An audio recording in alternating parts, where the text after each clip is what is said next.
In this tutorial, I'm going to show you how to view the heat map in Tradingview step by step. Don't forget to like and subscribe. First, open Tradingview in your browser. You can stay logged out if you want, but logging in will give you more customization options. Once you're on the home page, look at the top menu and hover over the Products tab. A drop-down menu will appear with different tools and features. Now move your cursor down to the Screener section and click on Heatmap. This will open the Heatmap page instantly. On this page, you'll see a grid of colored boxes. Each box represents a stock or asset, and the colors show performance.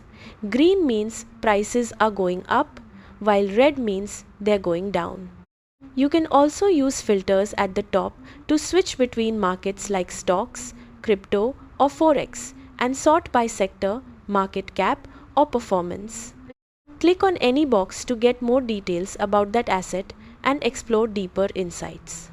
That's it. Now you know how to view the heat map in Tradingview. Subscribe for more quick tutorials.